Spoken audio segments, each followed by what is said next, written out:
Micah Bell is one of the most important and at the same time most hated characters in all of Red Dead 2, not only because of his toxic, chaotic, and irritating personality, but also for being the big traitor of the Van der Linde gang. As revealed by Agent Milton at the end of Chapter 6, Micah became the informant for the agency after the return from Guarma, with all the misery and blood from Chapter 6 onwards being under his hands. However, something doesn't add up. There have been signs of traitors in the gang since the Blackwater massacre through Horseshoe Overlook, and all the way to Shady Bell. Long before Guarma, there were already signs of betrayal, and despite many pointing fingers at Molly, it has always been Micah from the start. Here in this video, I put together a complete dossier where I will demonstrate in detail how Micah sabotaged every action of the gang, from the Blackwater massacre to the gang's stay in the Caribbean. Get ready, because this video will completely change the way you see the game's plot, as things that seemed like coincidence will reveal themselves to be, in fact, the work of the Blonde Devil's double agent. So if you like the idea of this video, go ahead and leave your like and hit the like button to help the channel.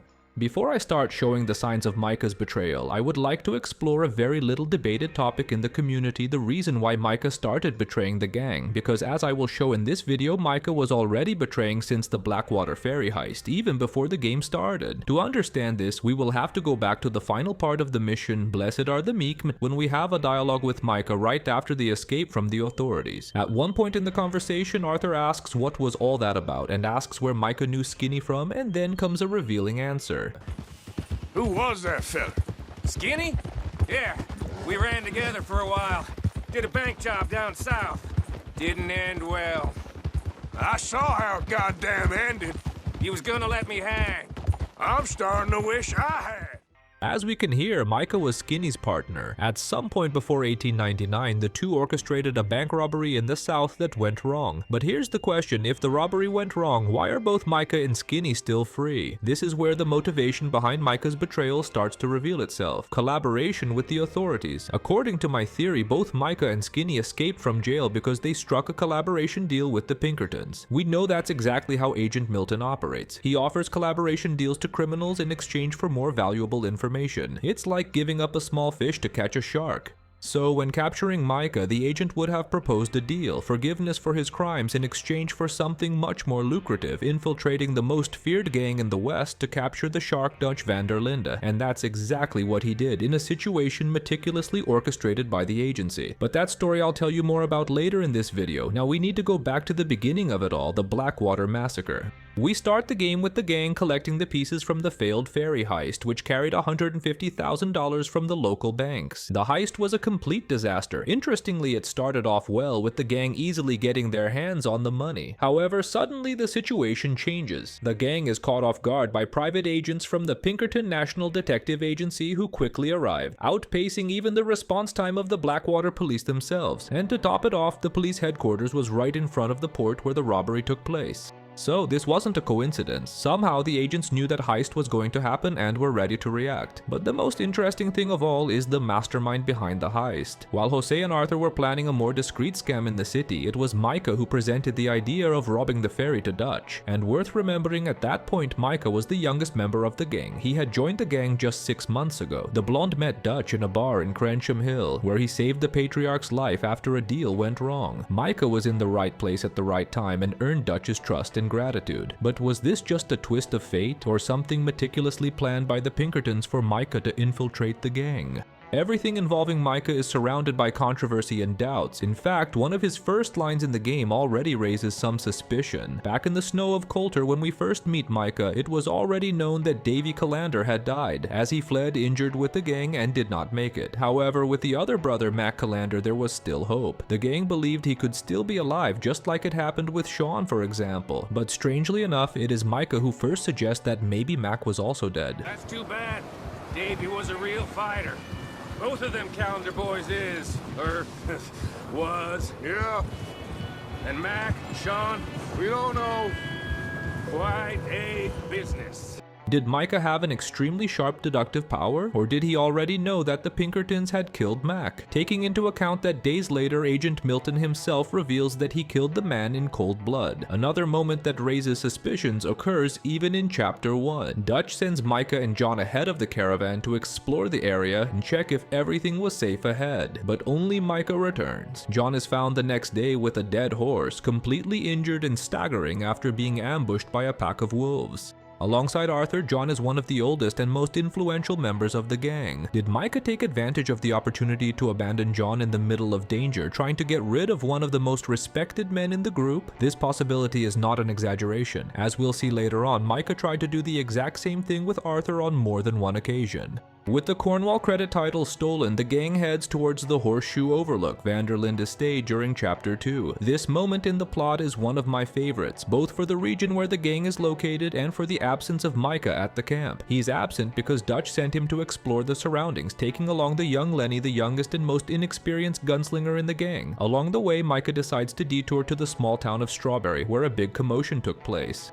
According to Lenny's account, who luckily managed to escape, the blonde guy got himself into trouble in town with some of his acquaintances, got into a fight, and got arrested. Upon arriving in Strawberry, we are tasked with saving him, and one of the things that has always caught my attention was his cellmate, who, if we observe closely, we'll notice is an O'Driscoll, a member of the rival gang of the Vanderlinde gang. Why on earth would the sheriff put two mortal enemies in the same cell? It doesn't make sense, unless we look at it from a different perspective. Micah was an ally of the O'Driscolls and visited the town for a meeting with the Irishmen, a meeting that, as we know, for some reason went wrong. We don't know if this fight was with the O'Driscolls themselves or other men, but considering Micah is in the cell with the O'Driscoll, it was probably with other people. However, this doesn't stop Micah from tying up loose ends before leaving. As soon as he is released by Arthur, the blonde makes sure to kill his cellmate, eliminating the risk of him spilling the beans. The same goes for Norman, Micah's former partner in crime, whom he visits in Strawberry. Amidst all the chaos, the blonde embraces the risk of visiting the house in the midst of a hail of bullets to retrieve his precious revolvers and kill both Norman and his wife, leaving no loose ends in the city of Strawberry. Later in the video, I'll talk about the reason for Micah's detour to Strawberry and his meeting with the Irish. But before I have to talk about one of the strongest elements of this whole theory of the Rat's previous betrayal, his camp in Strawberry. After being released from jail, Micah sets up a temporary camp on the outskirts of the city. This camp is the starting point of the mission, an American pastoral scene, where Arthur and Micah steal a carriage. After this mission, we can return to the camp and find some interesting artifacts. Among them is this wanted poster fragment, listing none other than Dutch Vanderlinde, offering a reward of $1,000, a value that is certainly outdated considering that we discovered that Arthur has $5,000 in the conversation with Milton at the creek. With this, the corrected value should be at least double, around $10,000. This poster is the clear proof of Micah's true intentions, either because he was already plotting from the beginning, as I'm showing here in this video, or to show that, at this point in the story, he was at least considering the idea. Considering that, according to the script, he started betraying after his return from the Caribbean. After this heist, Micah finally returns to the camp. At the same time as his return, John is planning a heist on a train full of wealthy citizens, an apparently perfect plan. But just like the Blackwater Ferry, it also came with an unpleasant surprise, the almost instant arrival of the authorities. Even with the train stopping in the middle of nowhere, making it difficult for anyone to report to the authorities, they arrived in a few moments, surprising everyone. The final cutscene of this mission is the first moment in the entire plot that the possibility of a traitor is hinted at, considering that John raises the hypothesis that the heist was a setup. Was that a setup?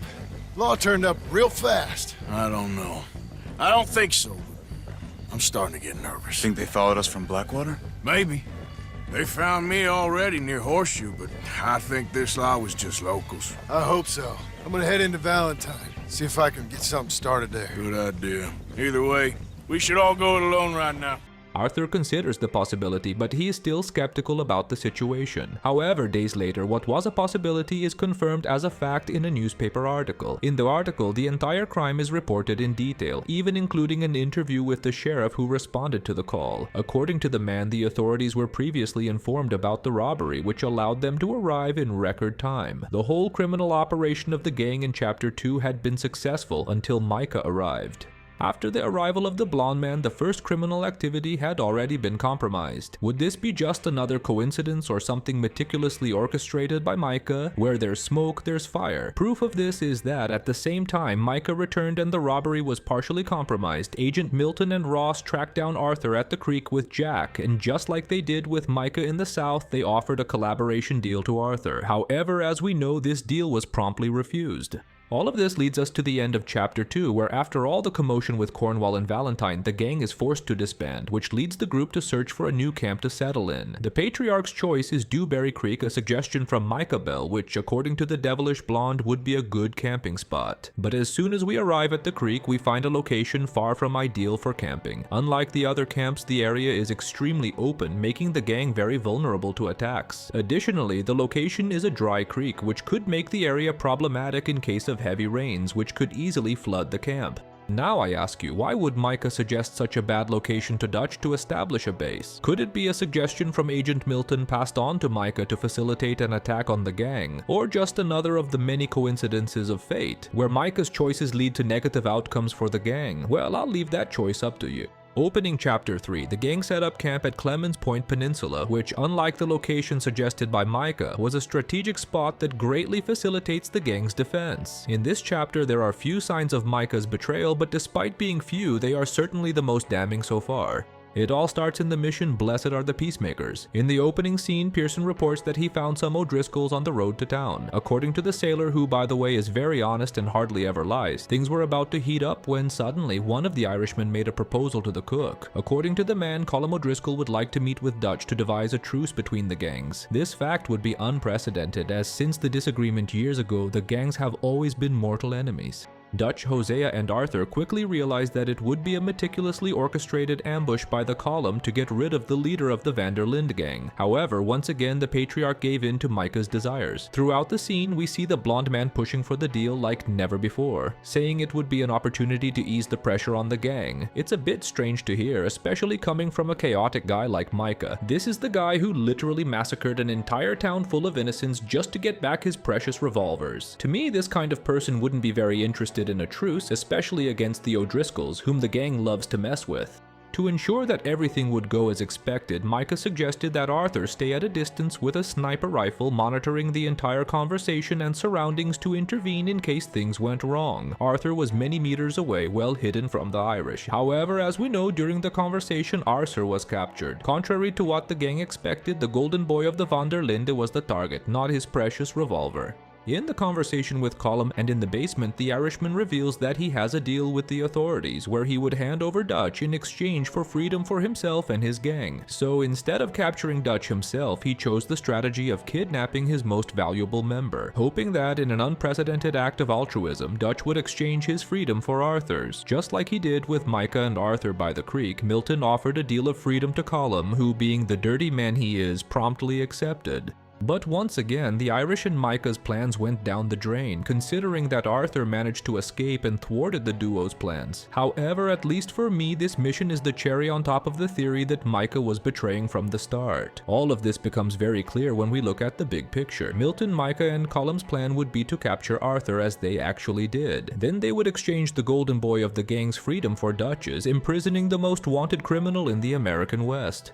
However, things wouldn't end well for Arthur and the rest of the gang, as after Dutch's arrest, the Pinkertons could invade the gang's camp at Dewberry Creek, an attack that would undoubtedly be one of the easiest in the agency's history, as they would find the gang in a vulnerable area with morale shaken by the leader's arrest. Thus, all gang members would either be killed or captured, which would earn thousands of dollars for the agency, as practically everyone there had a large bounty on their heads. Arthur himself has a $5,000 bounty on his head, so imagine how much Bill, Javier, Charles, and the others could fetch. It would certainly be a fortune. It was a perfect plan, but unfortunately for Micah, things didn't go as he imagined. But this didn't stop him from keep trying. Or do you also think it was a coincidence that Milton discovered the exact location of Horseshoe Overlook at the end of Chapter 4? You can be sure there's some rat involvement in this. The gang was lucky that at this stage of the plot, Agent Milton was still being lenient, trying to resolve things peacefully. He tried this several times, resorting to brutality only after being made a fool of repeatedly. That's why I always say that Agent Milton is not as bad a person as we imagine.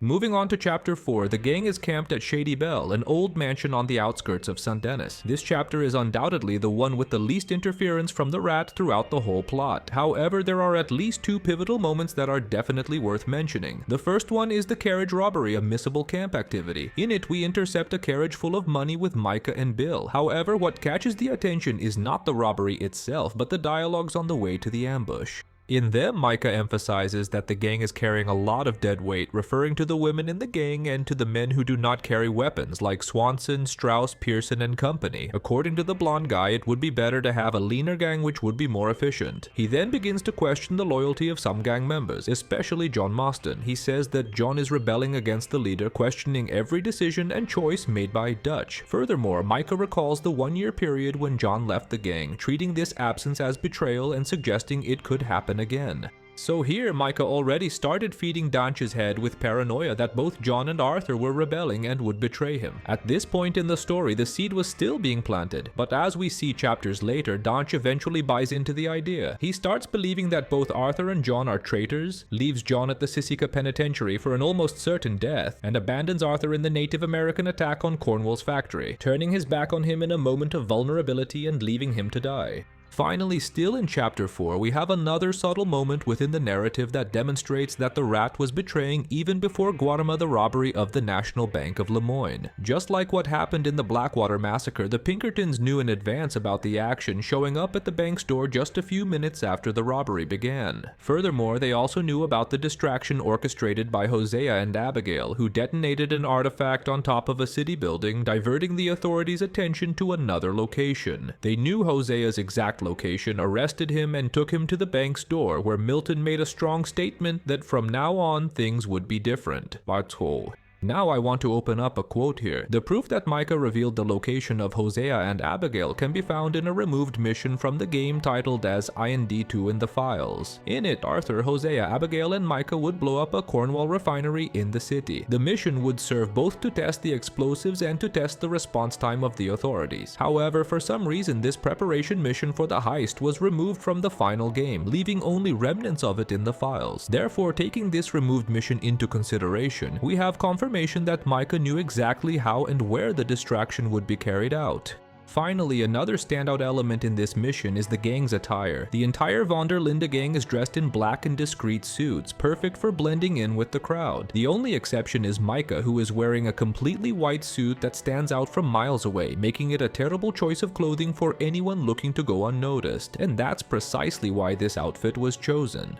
The theory is that the Rat chose this outfit along with Agent Milton precisely to stand out from the others. This way, Milton could instruct his subordinates not to shoot him, signaling that the man in white was the undercover agent, making it easier for the agents to identify him. I don't know about you guys, but as we've seen in this video, nothing involving Micah happens by chance. Everything is meticulously orchestrated, and I'm sure this white suit is part of it. After the bank robbery, the gang takes a brief stay in the Caribbean, returning days later to the state of New Hanover, where they set up camp in Roanoke Ridge. From here, it is notorious and confirmed that Micah was already betraying, as in the final mission of Chapter 6, Agent Milton reveals this, saying that the agents caught him on his return from Guarma and that he had been collaborating since then. But this raises a question. Why was Agent Milton so specific in saying that Micah only started betraying after returning from Guarma? Because as we have seen throughout this grandiose video, there is no shortage of evidence that the blonde was cooperating with the authorities since Blackwater, and this leads us to raise two assumptions.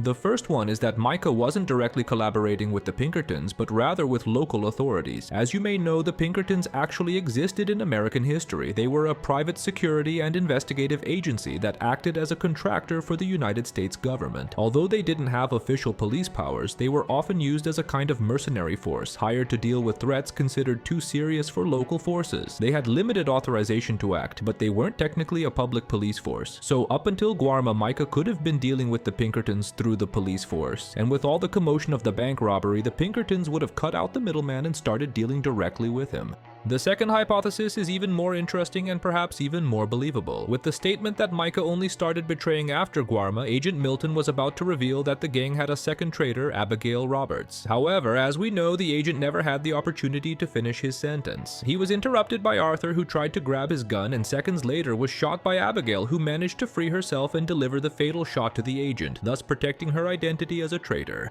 It's definitely something to stop and think about. Looking at it from this perspective, Micah from the beginning already wanted to break the gang. Leave in the comments what you think about it, and while you digest the information, click here next to the yellow arrow to find out how to get the 4 best horses in Red Dead 2. So a big hug and see you later. Bye!